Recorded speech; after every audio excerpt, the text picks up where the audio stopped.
Hello, Star Trek fans. Welcome to ReBinge It. This is the ReBinge Star Trek Voyager podcast. My name is Kim. And my name is James. And we are rebinging Star Trek Voyager from the beginning, one episode at a time.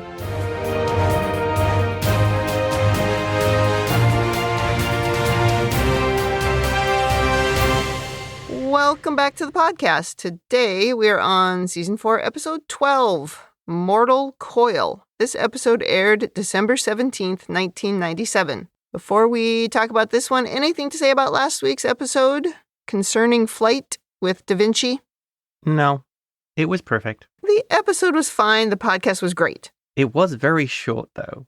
It was just really, how do we get John Rhys-Davies in an episode? Yeah, and he's really good. Yeah. It just lacked stakes. When something lacks stakes, it's just meh. Well, it didn't help that the villain was kind of non-threatening. Very non-threatening. That is quite true. Because it wasn't about that. It was about Da Vinci's day out. Well, I fear this episode may also not be too long. I don't really think there's a lot to analyze in this one. Yeah. And I didn't take a lot of notes. I mean, it's your week for the detailed notes, but I was even struggling to know what to write down. Really? Okay. Yeah. Well, I guess we should get started. Yes, for the next 40 minutes. 38 minutes is my prediction on this episode. But let's see what happens. Okay.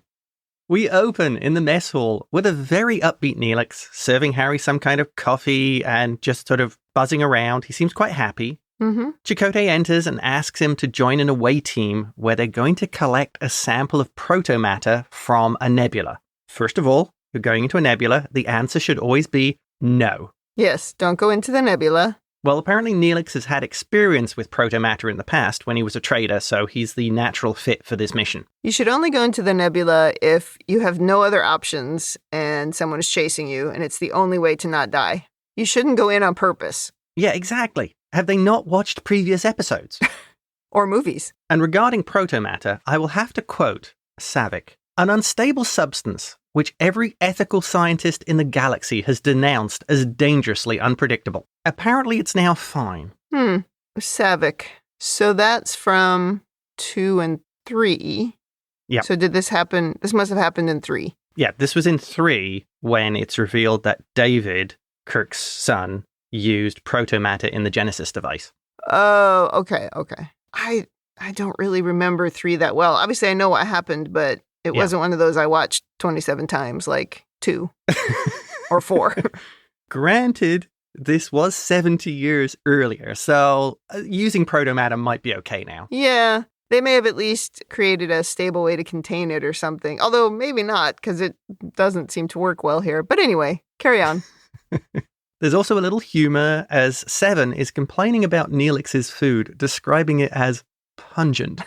There is an awesome look on Seven's face here. Yeah, is it too much flavor is the problem? She just doesn't like that it has a smell. She just wants to eat cubed melon. She doesn't want any of this nonsense. Couldn't I have some of the nice food from Deep Space Nine? We also learn that later in the week, it is the first day of Prixon, which is the Talaxian celebration of family. And Voyager apparently celebrate it every year because they see themselves as family. Oh, Neelix is, what am I trying to say? Radically different from how he was earlier. A different character. Yeah, they do a good job in the scene of showing us that he's a part of this. He really, because at the beginning it was so annoying, right? All the things that he did, certainly with Kes, but even him forcing his way into being the morale officer, you're like, you are not the morale officer. You are so annoying. But they work really hard here to show that he is a part of this group, right? And they come to him for all kinds of different things. He's like a jack of all trades, but he's really just there to sort of help when needed. And it's just that this character's come a long ways. I stand by my statement of it. It's almost like they rewrote what Neelix was going to be. Mm-hmm. Following that thread, Neelix now receives a call from Ensign Wildman. Her daughter, Naomi, is having difficulty sleeping. And Neelix seems to be the only one who could help. And we go to a cute scene where Neelix is convincing the young Naomi Wildman, who apparently is now 8 years old. Yeah, she has really grown. Yeah, that's almost like a soap opera kind of aging. Well, except they do try to explain it here later.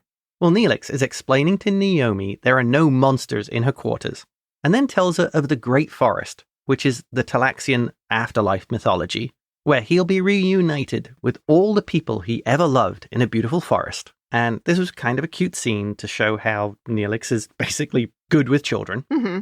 But also he's good at telling a story and giving some comfort to the girl. And, she was ready to receive it because obviously she just likes Neelix, which is fine. Yep.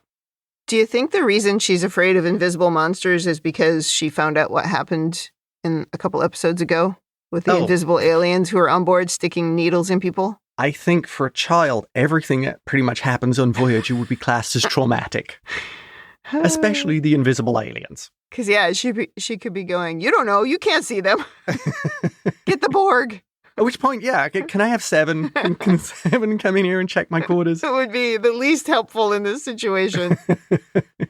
Talking of the Borg, we now go off to the cargo bay where Neelix is looking for a canister to contain the protomatter. And apparently this is also where 7 regenerates. It's her cargo bay. Yeah, you'd think they'd at least put a bell on the door to give her some privacy. Because he just, wanders in. Yeah. What if she's changing? I don't know. Does she change? Well, she has because she's back to the brown outfit. Because we've had the silver, the purple, and we're back to the brown. Yeah, we are back in the brown. So these were probably all filmed in a different order. Do you think she has her own bathroom in the cargo bay?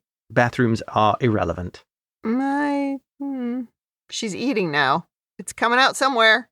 When she's just regenerating, maybe, but now she's actually consuming things. To quote some cosplayers that I follow, make sure there's some way you can pee when wearing the costume. Right. That's what I'm saying. Where does she have to go?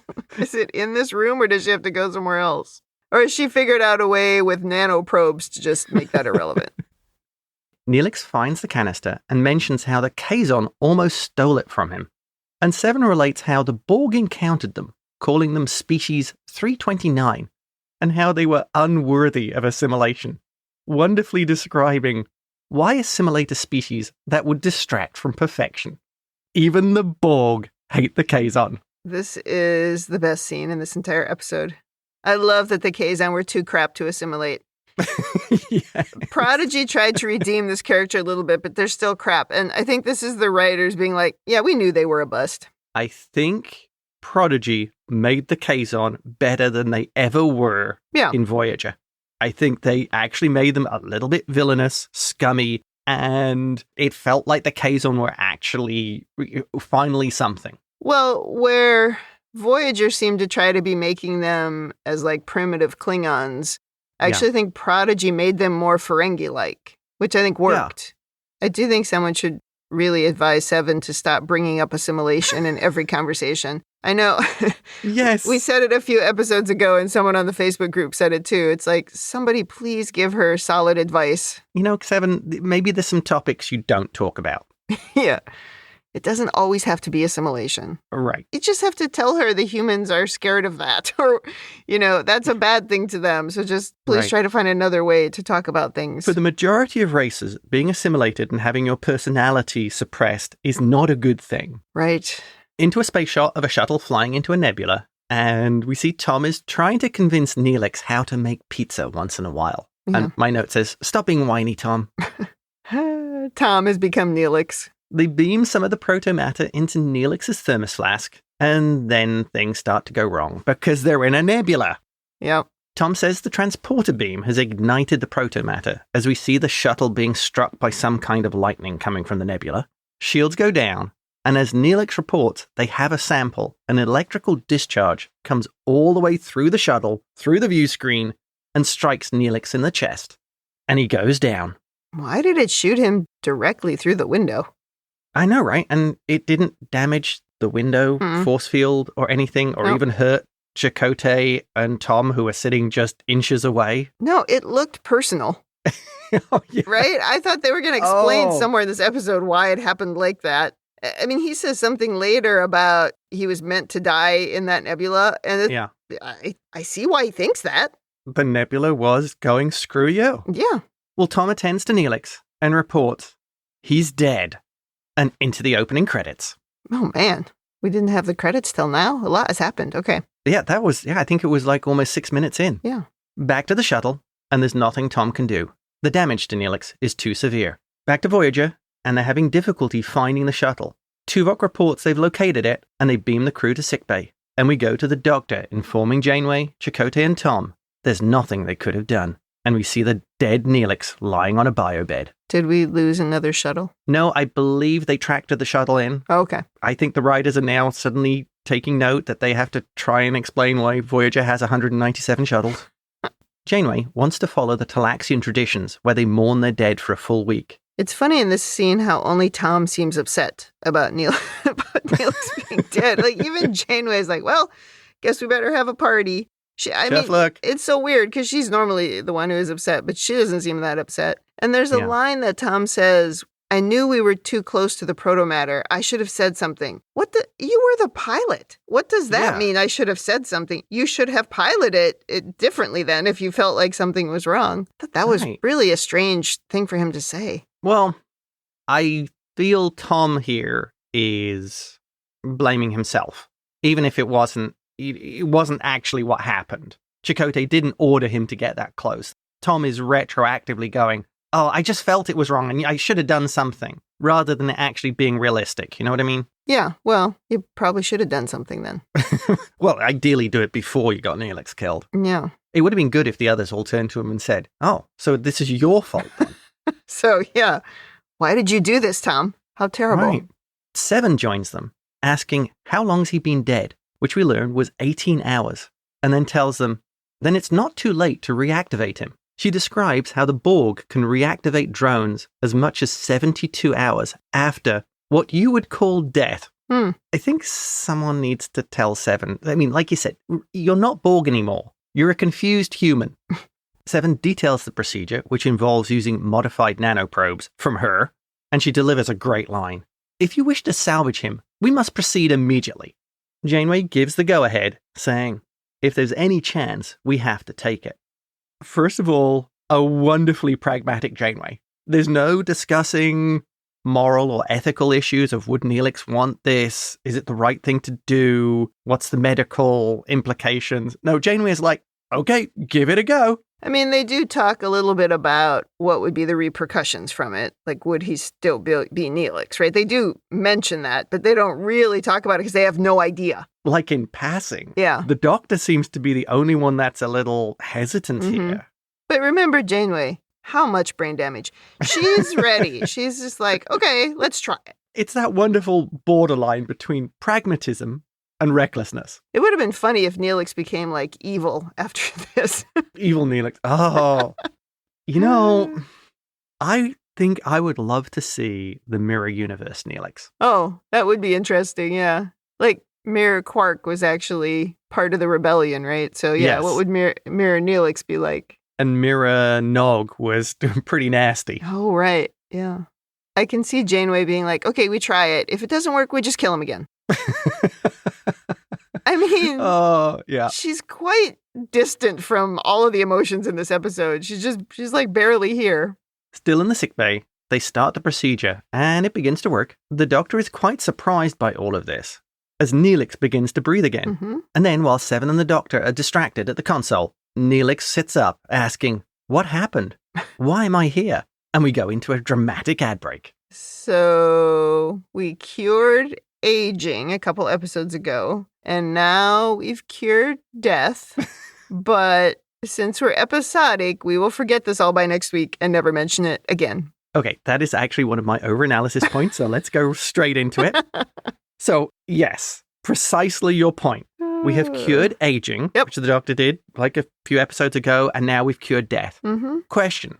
So, what does it matter if it's going to take you 70 years to get back to the Alpha Quadrant if the Doctor can keep regenerating you so you're still young and Seven can fix anybody who dies? Yeah, it's a good example of going too far. Like something else should have gone wrong, or I don't know. They should have made it so that it didn't seem so easy because she did it in like 60 seconds. Right. Because now every time somebody gets killed, aren't we going to be like, well, Seven should just save that person? Easy way to fix this, like in just a single line. Seven pointed out earlier that Talaxians had already been assimilated and that they made excellent drones. Yeah. She could say something along the lines of, Talaxian physiology doesn't decay after mortality for 72 hours, meaning we have a large window that would have really to actually helped recover him. Yeah. And the Borg had actually done this. So it was based on experience, and it was unique to Talaxian physiology. Boom. That's all it would have taken. That would have saved it for sure. Yeah. Okay. So Neelix is the only one who will get there in 80 years' time and still be young and healthy. Nice. Except the aging thing wasn't Neelix. It was Neelix, but it was also Chakotay. We just used nanoprobes to fix everything. I don't know why we even bother. Now awake, Neelix seems very surprised that he was dead, and the doctor informs him he was actually dead for 18 hours, 49 minutes, and 13 seconds, setting a new world record. Which world would this be on? Such a weird line. Yeah. For him to say a world record, it doesn't, That should be a Starfleet or Federation record, perhaps? Yeah, Starfleet record would have been good.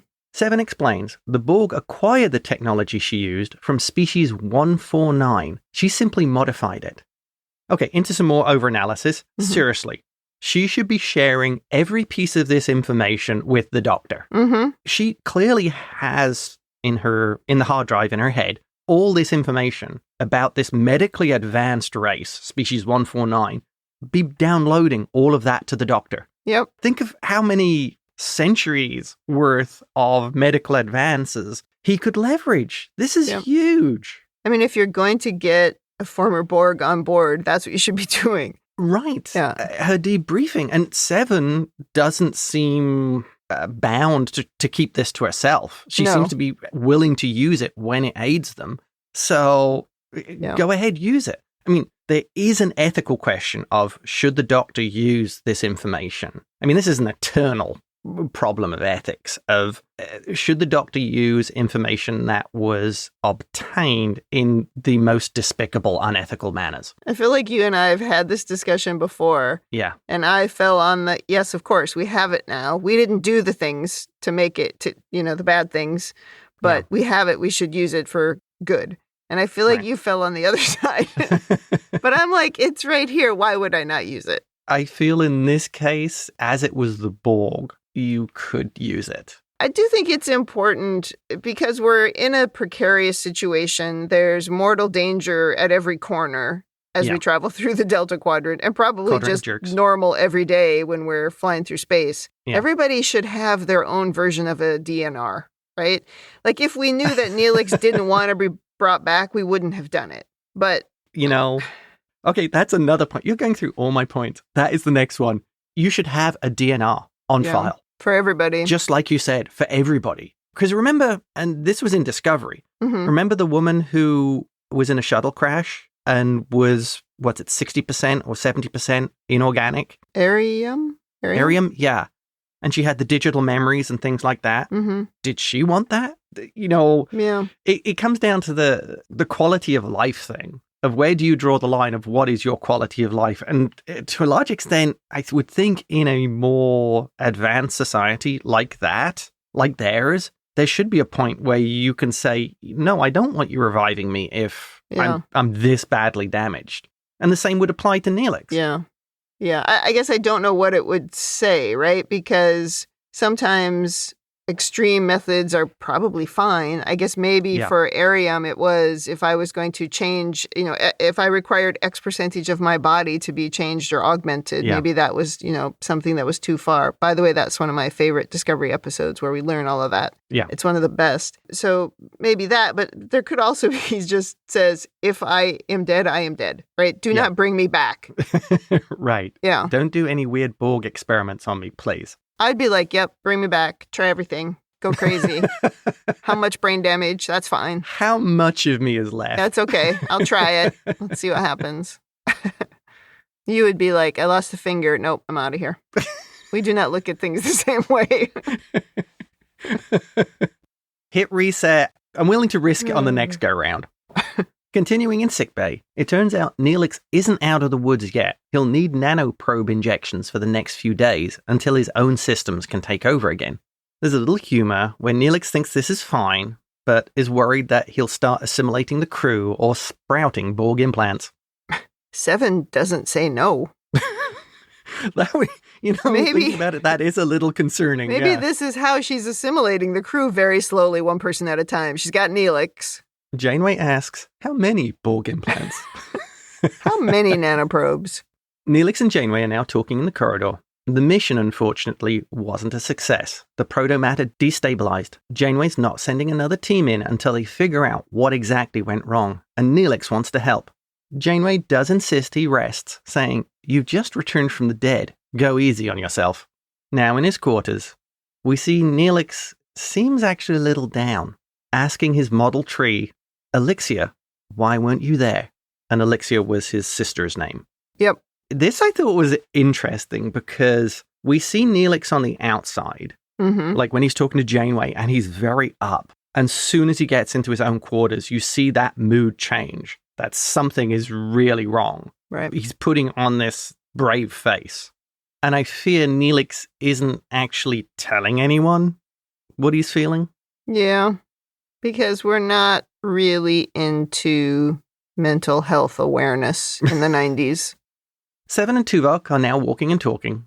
She describes how the Borg have no fear of death, saying, when a drone is damaged beyond repair, it is discarded, but its memories still exist in the collective. And I think this is a bit of a stretch when she describes this as meaning that the Borg are immortal, because I'm fairly sure that discarded individual drone might not feel that way about it.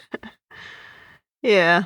I suppose this is like what we talk about now with, will we be able to download our consciousness into a computer?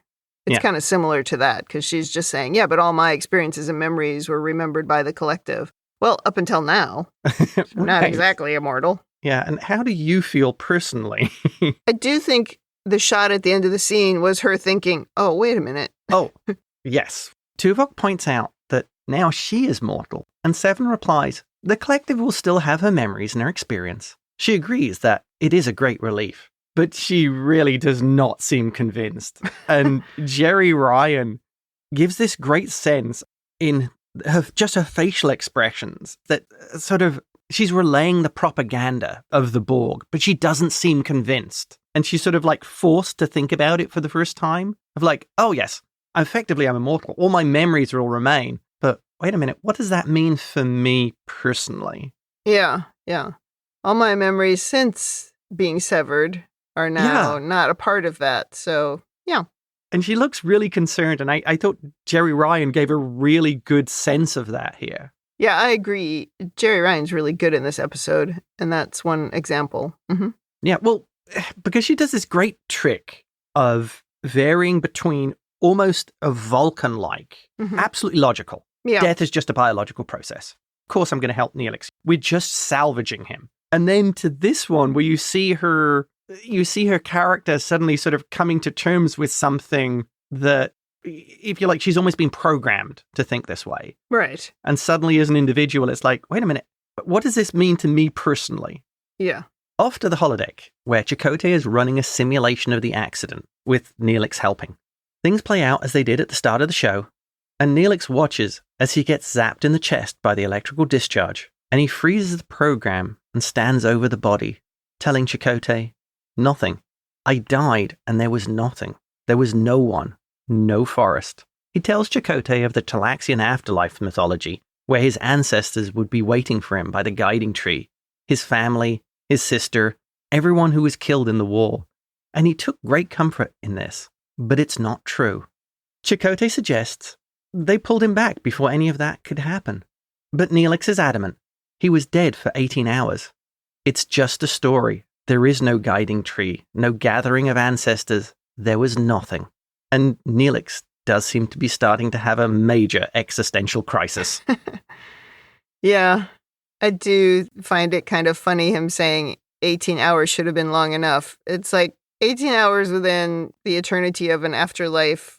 That's a drop in the bucket. So I'm not sure 18 is enough. Right. But I also thought Chakotay could have said, well, maybe it's really like 73 hours is the window, because that's when the Borg would stop being able to, revive you. So maybe that was the window and your window is just all wrong. Yeah. I think we were a little bit insensitive, even taking him into this situation to watch himself be killed. I don't think that was a good idea. Even if you don't know what his mental state is, you should assume that is not a good idea. Agreed. It is wildly inappropriate. Yeah. I could see it as massively traumatic, watching yourself get killed. Mm-hmm.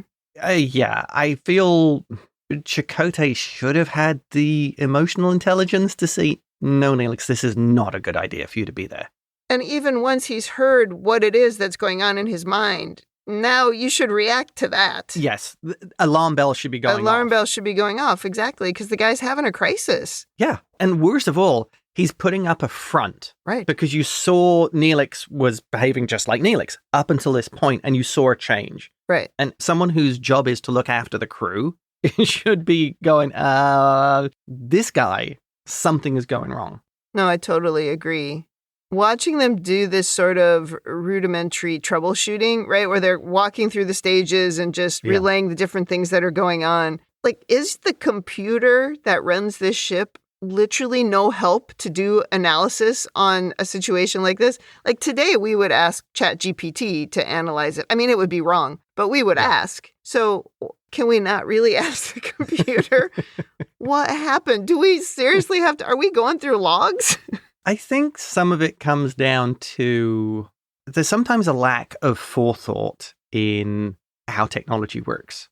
Yeah. There's a lack of making that science fiction jump. And I can understand it completely for the storytelling aspect. And I think this would seem like a logical thing to do, to run through, recreate the accident, rather than if you're like using technology to go, okay, analyze all the logs. Do you see anything odd in here? Yeah. But I think to make the story interesting, this is what you do rather than, we put it into a spreadsheet and we ran some algorithms on it, and these are the most likely things to cause it. I think in other situations, that is what we've done, where we've gotten into a conference room and we've sort of shown the analysis up on the screen. But in this situation, I think it's almost like they wanted to get Neelix into this moment where he watched himself die so he could have that reaction.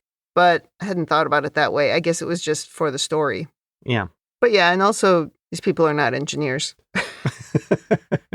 Back into the mess hall, and there's a party going on, which is the celebration of Prixin. Everyone seems to be having fun, and you can hear a lot of chatter, except for Neelix, who is standing in the kitchen looking very deflated. Tuvok gives a speech, which apparently is a traditional salutation, and it starts listing all the possible combinations of relatives, with Tuvok cutting it short, just saying, the list is extensive. I have the feeling all Talaxians are just like Neelix. What do you mean? I think that culturally they're sort of upbeat and they sort of go overboard. They're ebullient all the time. You know, like the way Klingons are always bluff and bluster and portraying a bigger image. The Talaxians are always you would always get a hug from a Talaxian. They would always tell you about what's happening in their family. They'd be this sort of wonderfully outgoing extroverts. And Neelix is just, a classic example of what Talaxian culture and people are like. Yeah. And even maybe hiding anything negative, right? That might just be the norm. Mm-hmm. Gosh, that might be kind of the dark side of Talaxian society of, if anything isn't wrong, bury it. It's for the best. Right. It's a cool speech and finishes with Tuvok saying, "We do not stand alone," and everybody applauds. I like Tuvok's outfit here, the blue. It's really nice. Well, they're almost all in their civilian outfits. I think there's only like one or two people are in uniform. Yeah, they are. And some of them are wearing outfits we've not seen before. And some of them are wearing they've only got one. They're obviously not important enough. Meanwhile, Neelix's outfit is the worst outfit he's ever worn. Really? Yeah. What is happening? It looks like it's made out of felt. Oh. And then he's got like a mismatching, I don't know what it is, almost like an ascot. It's very weird, this outfit. Tom also toasts to Neelix, and he seems a little overwhelmed by this, and just brushes it off to Chakotay, saying he's fine. Also in this scene, Janeway gives some advice to Seven about how to interact at a party, which Seven follows dutifully and joins in a conversation with Ensign Wildman and the Doctor about children, declaring, children assimilated by the Borg are placed in a maturation chamber for 17 cycles. Great. And that goes down about as well as you'd expect, with Wildman making an excuse and heading off to talk to Neelix. Run away. Well, on a positive note, at least Seven didn't say something to Wildman like, the logs indicate your child died and was replaced with a duplicate. What's that like? Does Naomi know you are not her mother? It's like replacing a drone. Same thing. I do agree with what you said earlier, that perhaps someone should tell Seven, do not bring up assimilation in conversations. It's just not good. Like, just don't lead with it. It's like she starts every conversation with it. Just try, keep that one in your pocket for very specific situations. Yeah, when you want to intimidate someone. Yeah. Wildman asks Neelix if he can visit Naomi, and instead of staying at the party, they go to see her. And we see again how he's very good with children, and Naomi really likes him. She asks again about the Great Forest, but this time it's changed. Neelix describing it as just a silly story. He seems really deeply in crisis at this moment. Yeah. I'd not thought about this before, but I imagine you get pretty tired of working with these people all day and then going to parties with the same people in your off hours. Like, how do you get away from them? There's only 150 of them. Yeah. So not a lot of variety in your day. I don't know. Maybe it's a different environment. If you're not actually working, you don't have to be on duty and you can relax. Maybe it's a little different there. You can all complain about Chakotay and how he's a terrible first officer. Right. I don't want to go on a mission with Chakotay. He just gets people killed. Oh, I mean, this time it was Neelix. Technically, yes. He did get Neelix killed. We go back to the galley, and Neelix is cleaning up after the party, and Seven enters, informing him she needs to perform a scan for the doctor. Neelix makes the observation he doesn't like Borg technology swimming around inside him. Strictly speaking, this is actually the technology of species 149 that the Borg stole. Because you remember how they said the Borg don't create, they just assimilate? Yep. Or steal might be the better term. Right. This is somebody else's technology. It's not necessarily Borg. That's a good point. Neelix starts getting very agitated, telling Seven it feels like part of himself is missing. He doesn't feel like Neelix anymore, saying maybe Neelix died and he's all that's left. Finally, he starts shouting at Seven, saying, I didn't ask to be brought back, and questioning her right to do this to him. Back to why you should have a DNR statement on file. Yeah, because when he says, I didn't ask to be brought back, she's like, well, you were dead. Like, you couldn't do it. I don't know. She's very flat, and it was very funny. Oh, very. Yeah. As he rants, he knocks the tricorder out of her hand and tells her to get out, to leave him alone. He suddenly doubles up in pain as the tricorder makes the traditional something's going wrong beeps. Burp, burp, burp. He's gasping for air and asks, what's happening to me? Seven says his cells are reverting to a necrotic state, and she must get him to sickbay as the dramatic music swells. That sounds bad. Oh, yeah. In sickbay, the Doctor and Seven are briefing Janeway. Neelix's body started rejecting the nanoprobes, but they've modified them, and now Neelix is stable, but the Doctor doesn't know if this will happen again. Neelix wants to talk to Chakotay and asks him if he can use his meditation technology to embark on a vision quest. Chakotay warns him there's no guarantee he'll find what he's looking for, and unfortunately, we go to some more Chakotay Akuche Moye, which I thought we were done with, but apparently not. Every time he says Akuche Moya, I'm like, really? Did we not look at ourselves at some point and go, this is a bad idea? Yeah. I did read that when I guess this episode got rewritten a lot, and I can see why. It's not sort of your usual Star Trek episode. But in one of the versions, this was about Chakotay. And they did decide they didn't want to lean more into this Native American world where they've already stepped inappropriately. So at least they did have some restraint at this point. Yeah. Now in Chakotay's quarters, Neelix goes into a vision, and he's in the party on board Voyager where he sees his sister. He tries to catch up with her, but she's always ahead of him. And following, he finds himself in a forest with his sister, and she tells him it's just lies. He's wasted his entire life believing lies. The Great Forest, the afterlife, it's all created out of his fear of death. Yikes. He then asks her, then what's the point of living? And the vision tells him there isn't any. That's what you're finally starting to realize. And I don't think any of these are the answers he was hoping for.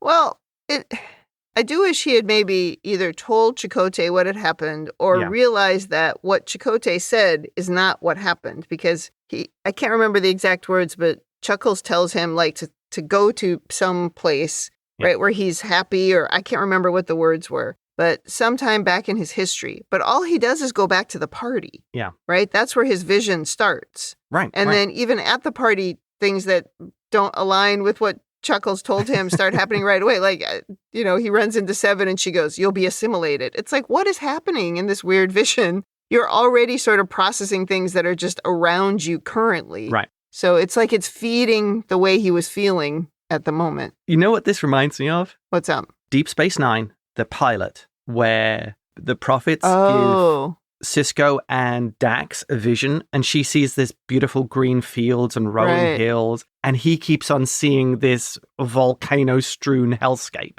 And the prophets tell Sisko, no, we're not doing this. This is where you're taking yourself. Right. And when he keeps going back to when his wife died, and he asks, why do you keep bringing me here? And they're like, we're not bringing you here. You exist here. Yeah. So exactly. This is very much like that. Yeah. And at the same time, I feel this is where Chakotay, if he knows what he was doing, should be warning Neelix of this is, I guess, okay, maybe it's because Neelix didn't actually tell Chakotay what he saw. Yeah. He's hiding a lot of things. Yeah, that's true. But I imagine Seven would have accurately reported what he had said, in the previous scene. I doubt she would have sugarcoated it in any way. But maybe they didn't have the conversation. Well, the vision is continuing, and really creepily, Elixir starts speaking in Naomi Wildman's voice. Really creepy. Before she crumbles to dust in front of the horrified Neelix. That was pretty good CGI effects for the 90s. I do feel like this might have been when I emotionally tapped out of this episode when we watched it 30 years ago. Because this is one of the most depressing things I've ever seen happen on Star Trek. That was bad. I was pretty upset about this episode when it happened. The forest now turns into night, and Neelix sees himself. And this version of him tells him, he died on that shuttlecraft. You know what you have to do. And then in what appears like a complete flashback to DS9 and the visions of the prophets, we all see other crew members, and they're all telling Neelix, it's a lie. He knows what he has to do. And shouting, Neelix wakes from the vision. I can see that, in this really stressful state, some meditation might be a good idea, but was this the right time to put him on a mental quest with little to no guidance? It just seems ill-advised. Because we know he needs a therapist. Yeah. Someone to help him face this crisis. Or I was thinking maybe he needs like a Talaxian priest.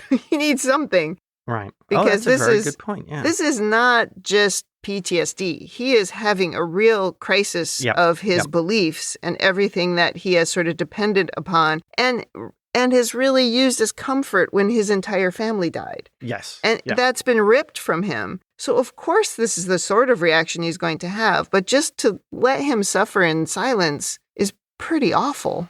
And not to think that he might have these problems in the first place. Exactly. There is a responsibility here with Chakotay. Because Chakotay's vision things aren't terribly accurate. Remember how his vision dad told him Seska's kid was actually his? Yes. And that was it. All of that was false. So, he should have at least given him a little bit of a basis for... You might see stuff that doesn't really make sense or might just be false just based on what your current thoughts are. And I just don't think we prepared him enough. Right. The person he should have been meditating with is Tuvok. Oh, that's a good point. Tuvok should have done a mind meld with him. Or just use the Vulcan meditation techniques to try and help him. But I will say, part of the problem here maybe Neelix is really good at hiding his true emotions. Going back to your point, maybe the Talaxians don't show when they... it's not a cultural thing for them to show that they're not in a good headspace. Yeah, so it's completely cultural that you put on a brave face, even if everything is going to hell. Right. But again, even if Seven hadn't told Chuckles about what happened, I would imagine she would tell Tuvok about the emotional outburst. Oh, but right. Yeah, that didn't happen either. Because Tuvok would love to complain about how emotional beings are behaving emotionally. Like, he's even more emotional than the humans, this Talaxian guy. And Seven is someone he can, the two of them can complain about how emotional they love to complain are. about. Yeah, they love to complain about that. They can go on the podcast together and complain about that. And tell the whole ship about Neelix's outburst. That'd be great. Yeah. I don't mind sad episodes, but the trouble I have here is this is like hope snuffing. Do you know what I mean? Oh, yeah, I get what you mean, yeah. It really reminds me of the Panda Snuff film that I watched in the Denver Museum. One of the worst things I've ever seen in my entire life. That's what this reminds me of. It's just, that was worse. But I don't like it when Star Trek just kills all hope. It's the opposite of what Star Trek is supposed to be, and they don't ever give us the hope back. That's what I struggle with this episode. For reference, the film was about rehabilitating and releasing pandas back into the wild. And one of the pandas that the movie is based around gets severely injured when they release it back into the wild. And that was the point that Kim was absolutely horrified. There have been very few times in my life where I have just sobbed uncontrollably. I lost my mind in that movie. I don't know how we ended up in that movie. It seemed like it would be cute. It was about pandas. It's about pandas, yeah. And it was at the museum. I mean, how bad could it be? Oh, my God. Neelix now goes to see Seven and apologizes for his breakdown earlier, thanking her for bringing him back to life. He tells her Voyager is going to be a wonderful home for her, and worryingly says, "It was to me," and bids her goodbye. Uh-oh. Seven does question about his use of "it was to me," what he meant by that. Yeah, he's like, haha, nothing to see here. Okay, bye. Yes. In the mess hall, Neelix is cleaning up and making everything spiffy, and Chakotay comes in to see him. Neelix was supposed to be discussing his progress in the vision, but didn't turn up.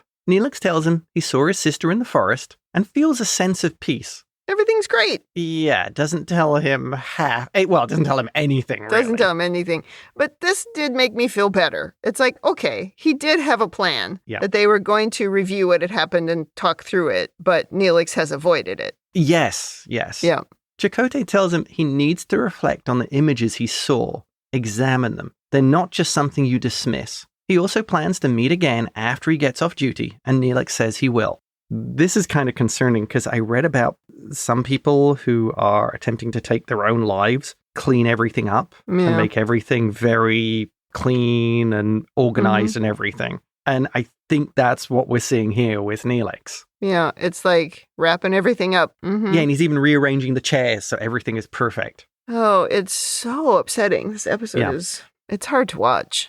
We cut to Neelix recording a message to the crew saying how he was honored to spend his last years on Voyager, and then telling the computer to deliver the log to Janeway in 1 hour. Neelix heads to the transporter room, and on the bridge, Harry receives an alert. He's trying to initiate a transport into the nebula. Janeway orders Harry to stop him, and Chakotay rushes from the bridge. She tries to contact Neelix, but he's not responding, and Neelix goes to stand on the transporter pad. He begins to dematerialize, but Harry gets him back, and he just reappears on the pad. For once, we were able to stop something. Well, Harry really liked the coffee, so... Chakotay asks, what is he doing? And Neelix says, he's going back where he belongs. He died in that nebula. You should have left me. Neelix has now rigged the tricorder for a site-to-site transport, and they can't stop it. If he presses the button on the tricorder, he'll be beamed away. And Chakotay asks, what really happened in the vision? And finally, he tells the truth. That his sister and the crew told him there's no point to living. Chakotay tells him it could have been his own crisis. In his own deepest beliefs have been thrown into doubt. It's only natural his vision would reflect that. It's almost like when you have a dream about something that you just saw in that day. Right. Like how I dreamt about Gillian Anderson the other day. Right. And if I followed my dreams, I'd never ever get on a plane. Oh, ditto. I've had so many, like where I'm going over a cliff or where the car is going into water, or it's just like, oh my God, like all my like deepest fears will come out in these dreams. I wake up and it's like, okay, let's just forget about that. Neelix tells him he saw his world in ruins, his family murdered. The only hope that kept him going was that he could see them again. But it's not true, and he can't live without that hope. Chakotay tells him, you don't know. This could lead to a stronger faith. He's not there yet. At this moment, Ensign Wildman calls Neelix, but he doesn't answer. Chakotay tells Neelix, we're your family now, telling him his function on this crew is diverse. That's what Seven said. Yeah, he's like, even our Borg had something good to say about you. Yes, and asks if he understands how important he is on the ship. It's not just your duties, it's the way you make people feel when you're around. Wildman enters the transporter room, telling him she had to have the computer track him down. Naomi thinks she saw a monster in the replicator, and then asks, what's going on? Yeah, because this is very suspicious. Yes. And you look like you're falling apart. Chakotay steps up to Neelix and asks, monsters in a replicator. Who else can handle that? And a very conflicted Neelix thinks for a few moments, and then closes the tricorder, handing it to Chakotay. He then tells Wildman, duty calls, and they leave the transporter bay together. In the Wildman quarters, Neelix is saying goodnight to Naomi and the fluffy toy. She asks if he was sick, and he says he was, but he's okay now. and she asks if a monster got him. He replies, "I suppose so, but I chased him away." And as we close, we see Naomi's dream, where she's sitting under the guiding tree in the forest with her fluffy toy. The end. I don't know that that was a dream. I just thought that was something that Neelix had given her as a place that she could go in her mind to not worry about monsters. Do you think she was dreaming? Yes, because she said in the previous interaction that she'd actually dreamt about being in the forest. Oh, okay. All right. That's what I took from that. Okay. My last note here is, please give this man therapy. The end. That's what my note says. Yes. Well, do you have overanalysis? I do actually have overanalysis. The first thing. So Harry has also actually returned from the dead. So that's Correct. 2 crew members who've come back from the dead. Less than 18 hours. Well, Harry, remember, also died and then was brought over from the other universe, like Naomi. So I think, maybe Janeway should have scheduled Harry to have some time to talk to Neelix about this, seeing as literally Harry has died. Yeah, we talked about this before. Remember, Janeway was really attentive with Harry when that happened, and yet this was like nothing. Right. But it might have been because Harry did appear outwardly concerned and Neelix did not. Yeah, Neelix was putting on that brave face. Yeah. Right. Okay. We could also look at it as, Janeway has died twice. Correct. So far. I was going to mention that too. Yeah. She's also had some runs with death. Mm-hmm. I mean, granted, those were alternate timelines, but they do kind of count. Mm-hmm. I guess this all comes down to nobody really talked to Neelix about it. And I could see this also being kind of difficult on a ship full of space atheists, of discussing Neelix's religious beliefs or religious mythology, of just explaining to him, Neelix, there probably isn't a time scale on this thing. Yeah. I mean, if you're truly believing in an afterlife, why are you putting a timer on it? It's like, Neelix, you weren't going to die. If you believe in some kind of guiding spirit, as it were, then it knew you weren't going to die. It wasn't your time. It wasn't your time. Your number wasn't up. 7 was going to revive you. So this isn't your death. Mm-hmm. I mean, if you're like maybe the guiding tree, the guiding spirit, whatever it is, this was giving you another chance at life. Yeah. So maybe you should embrace that. We talked about that a lot on Deep Space Nine when we would say, why didn't the prophets intervene to stop something, somebody from almost dying? And it was like, well, because they knew that it was just going to be almost. Right. Because they were supposedly able to see everything. And so they didn't have to interfere because they knew it was going to turn out okay. It's going to work out. Yeah. So I think maybe Neelix was hiding it so well. Yeah. We need some Bajorans on the ship. Oh, yes. Oh, gosh. Kira would have had a good conversation with him on this topic. Kira, or even the Klingons too, right? Worf also had some spiritual beliefs. Mm-hmm. Yeah. Neelix, you were on a mission. If you had truly died, your place in Stovercore would have been assured. That wouldn't have helped. Works for me. But I do think that's a good example of where you could actually use the holodeck and ask it to create a Talaxian character that could help talk him through it. Oh, base it on Talaxian scripture and Talaxian religious beliefs and, a Talaxian, what would you call them, a philosopher to discuss it with. If we can create friggin' Gandhi, we can create somebody useful. Yeah. But there's got to be somebody else on this ship who's religious or has some kind of faith. There has to be more than just Chuckles. Right. Next thing. This is something I was wondering about. If you're a person of a particular faith, and let's say you have a very strong particular religious bent in whatever it is, whether you're human, alien, Bajoran, whatever, wouldn't you be suffering from existential crises all the time, every time you run across another race that has a different view of the world or has a different view of the afterlife and maybe like the Borg can bring people back from the dead up to 72 hours after they die? It would be a constant questioning of your faith because you'd be running into people who would have wildly different faiths. Well, I think that's only a problem if maybe it's because of how all religions on Earth are like this, where it's like only mine can be right. This is the only thing. All the other ones are wrong. Maybe once you leave the planet and now you're encountering actual other worlds and other species, maybe you could, an enlightened human or Talaxian, might be able to view that as, well, that's different for that species, right? This is my spirituality for my species. Yeah. It didn't seem like the Bajorans were constantly, at least Kira, she wasn't constantly trying to convert other people. That was just her belief. And so maybe for Neelix, he was able to just view his own spirituality as just his own for his species, and that it's not the same as it is for the humans. That would be, to me, a more enlightened way to look at it. Yeah. I would agree with that. And plus, the Bajorans have the advantage that their gods are actually real. They're right there in the wormhole. Yeah, that's definitely different.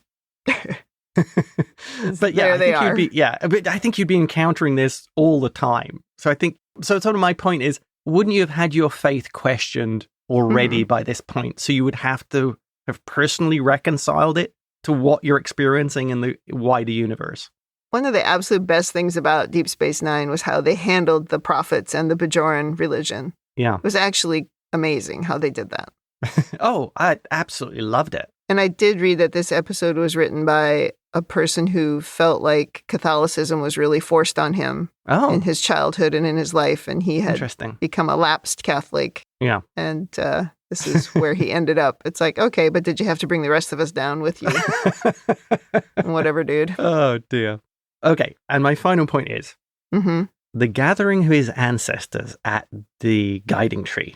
I have a feeling that might be a bit rough because maybe some of those ancestors hold very outdated ideas about the world and about their beliefs. Like, maybe some of those ideas are a little offensive. Well, I mean, I don't know what the details of this story are, but he talked about it being like the people who loved him and that he loved. That doesn't mean every single person he's related to throughout his whole lineage, right? Yeah. So you might be looking for trouble in a way that I would imagine these stories didn't address, because it is more about dealing with your mortality and what happens after you die than it is about that. About, am I at the Thanksgiving table with Uncle Jerkface? That's what I was really thinking, yes. Yeah. And I think that wraps up my overanalysis. Over to you, Kim. I really like it when Star Trek makes us talk about religion. I'm not sure why. I'm not sure I like it in any other context, but there's something about it in the Star Trek universe that makes it really interesting. Because it's made up religions. It's talking about faith rather than specific religions. So it makes it really hard to get into an argument about somebody's own personal held beliefs. Right. Because you're not talking about a real religion. Right. Nobody's thumping a book at me. Yes, you're right. Right. That final message that Neelix was recording before he went off to beam himself into the nebula, it's sort of a interesting view of him as a character, because even though he feels at that point that he has no value, no reason to go on, he's making it a point to help Seven feel valued and purposeful and a part of something. It's just sort of an interesting view into how he was thinking at that moment, and maybe how he thinks all the time, which is like he's trying to make everybody else feel better, but meanwhile he's crumbling and he's not asking for help in any way. At that point he was just like, hey, you guys are all great, but peace out. I just thought that was an interesting development in Neelix. I also thought Ethan Phillips was really good in that scene when he was doing the wrap up, and then when he was trying to beam himself into the nebula. I thought he was really good. I think this is another example of if you give Ethan Phillips something meaty to work on, he will absolutely deliver. I thought he was great in this. I think back to when we first saw him, right? When he's like in the bathtub on Voyager, and I'm like, oh no. But yeah, he's pretty good here. There's that point even in Star Trek The Next Generation, and probably in every show that has a large cast like this, where over time the actor figures out the character, the writers figure out the character, and it just starts to become more real. Yeah. And you can more relate to it. And I think same with Neelix, that eventually over time he actually became something that was nuanced, which he was not in the beginning. And it's like, okay, now suddenly he's interesting to watch. There's very few characters in Star Trek, and it's usually the captains. Even though, actually, to be honest, Picard was a bit rocky to start with. But it's usually the captains that get the character and run with it from the start. But I think Kate Mulgrew was very much her character right from the beginning. Oh, agreed. Yeah, right. But even she's evolved. And Avery Brooks got Sisko from day one. It's probably because these shows are written around the captain, really. And everyone else is the supporting cast. And I would say one other person who has done that has been Jerry Ryan as Seven. I think she got Seven immediately. Yeah. Maybe she was written well from the beginning, but I mean, she just nailed it right away without being able to breathe or move. It's incredible. Okay, I only really had a couple things in overanalysis. Yeah. One was, will we ever remember the nanoprobe injections and talk about it again? No. The what, sorry? Yeah. And then the second thing is about that last shot that they threw in of Naomi under the tree. It was almost like Star Trek couldn't resist, to do that. But I was trying to figure out what was the intent, that now she's got a false hope of something that's not real. Thank you very much for that kick in the gut. No, not at all. I think what that was showing was this was just somewhere calming for Naomi. This girl, like you said, there are invisible monsters in the real world. Yes, in her world, yes. This is traumatizing for a kid. So I think what that was showing was she had a calming place she could go when she was feeling scared or anxious. Gosh. And that's what Neelix was doing there. Yeah. He's not imparting his religious belief on her, but just look, this is somewhere you can go that's safe. But it does make you wonder if that's the origin of that story. Oh. Was it created, however many years ago? Yeah. Decades, centuries, whatever. Yeah. Was it actually created for people, or maybe children specifically, to have a calming thing to think about and a calming place to go and something to be able to just hide themselves in that space when they needed it, and to give them sort of peace when they're trying to avoid the darkness? That's some good headcanon there. And that would explain why it works so well with Neelix telling her the story. So yeah, because what happened when they showed that, I was like distracted, who knows, probably looking at my phone or something. And then I saw that scene, and then I tried to pause it, but because all apps are terrible, it just went to the next episode or whatever. Yeah. And then when I tried to replay it, it started back at the beginning. And I was like, okay, well, when I watch it the second time, I want to look at that more carefully, because what I couldn't tell in that moment was that Naomi or was that Alexia? Because then I was like, were they hedging their bets at the end? But then no, when I got through it again, and that time I did get it paused, and I was like, oh no, that's Naomi. Yeah. So they're saying and you said in her dreams, but or I was her just imagination, kind of trying to figure out, or in her imagination. I was just trying to figure out, what were they trying to tell me? And, realistically, if this is the message from the lapsed Catholic, I know what they were trying to tell me. But if instead this was somebody else who came along and went, wait a minute, we can't, we can't end like this. We have sucked all the life out of Star Trek. Okay, fill me in. What do you mean by the lapsed Catholic? Well, I mean, if he's just trying to say, see, there's no afterlife. Oh, screw you people. Really? Ha ha, joke's on you. I don't know. I just don't like it. Yeah. Why spend your time, even if this is the way you feel, why spend your time trying to tell everybody that when you die, there's just nothing? Why? I don't understand that. Especially in a show that's about hope. Really? You saw that ending that negatively. That's fascinating. It's like you're trying to take me to where you are about your religion, and I don't need it. I didn't. I saw that as just, this was not Neelix, if you like, trying to proselytize. It was Neelix just giving Naomi something that she could use when she was anxious. Yeah, which is, again, maybe that was the heart of it. But remember the end of the episode where Harry did die? Yeah. And then came back. And then at the end, they were kind of saying, well, I guess they were all wrong. They thought that they were all going off to be with their families again, but they just all ended up dead on that asteroid. But then they told the little story about, there's something about their energies that were actually going out into space, into the rings of that rings planet. around the planet or whatever. Yeah.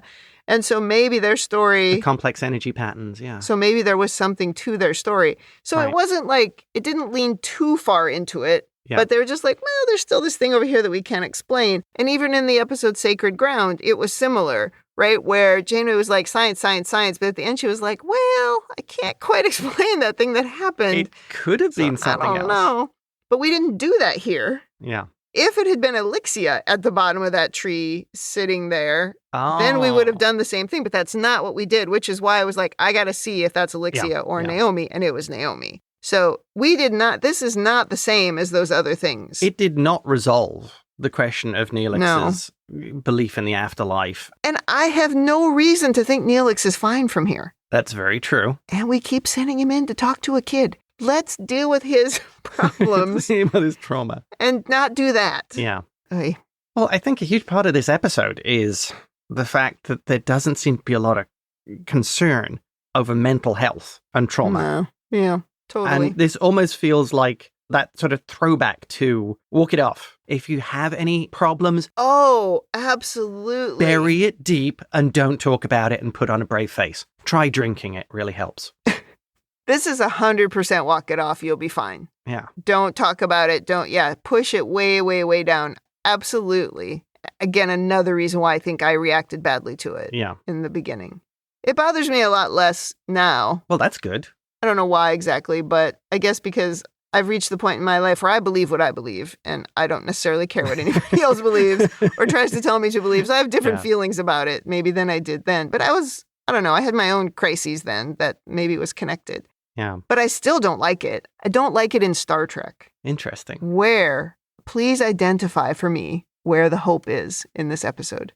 Well, I'm going to be very generous here and say the hope is implied. I don't know. That's very funny. Sure it is. After the cameras stop rolling, Neelix actually, maybe talks to Chakotay, and Chakotay explains that perhaps his vision is bringing out the worst of his trauma and what he's feeling. It's not giving him answers. It's, if you like, it's wallowing in the negative. There was something really important to Kira about her faith was just her faith, right? She had a real thing about it being faith and not something that had to be proven to her. The Bajorans have the best faith because their gods are actually provably real. Well, by the end of the show, but not necessarily at the beginning. I think it makes the Bajoran religion a lot more comforting in that respect. Yeah. I just feel like there's some conversations to have with him, with Neelix, about what it means to have faith in something. And this is where I think a Bajoran would become useful. Because I don't think there's a person on this ship who could have that conversation with him. Because, to quote, I'm pretty sure it was Kira who said this, of Bajorans have opinions on everything to do with the prophets. Yeah, of course. Of course. That's why it was so funny whenever anything would happen and we'd still act like the entire planet had the same belief. It's just like, no. Someone has started a Church of Quorum. Oh, you know it. So in case you don't know what we're talking about here, this episode I'm talking about is called A Session, and it is Deep Space Nine, Season 4, Episode 17. And that is where we meet a quorum. So if you're curious about that storyline, you can watch that episode. Yes. And also in that storyline, the prophets literally change the timeline. Right. Yeah. And we had a lot of questions at the end, like, how would that work? That doesn't matter. We go on to the next episode. Yes. I'm also going to bring up the episode Destiny, because that had Vedic Yarker, who apparently had very controversial interpretations of the prophecies of the prophets. So, even the Vedics argue amongst themselves. Well, yeah, of course. So trying to pretend like everything is the same across the whole planet is comical. Yeah. Okay. I don't have anything in Women in the Future again, which is good. Janeway's Leadership Corner. I mean, did we all really think Neelix was just going to be fine after dying and coming back? Apparently we did.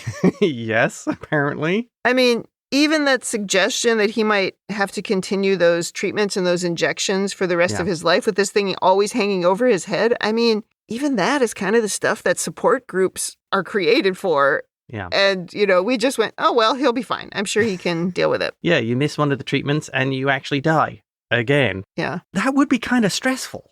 I know. A shuttle gets stuck somewhere or you run out of the nanoprobes. Are we creating more nanoprobes? I mean, what's happening? Is this like carrying an EpiPen? I will point out the Doctor does know how to duplicate nanoprobes because he did that earlier when they were fighting species 8472.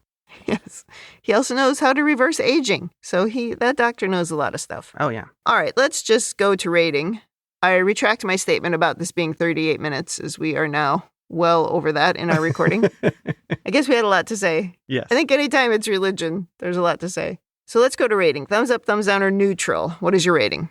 My rating for this, perhaps surprisingly, is a thumbs up.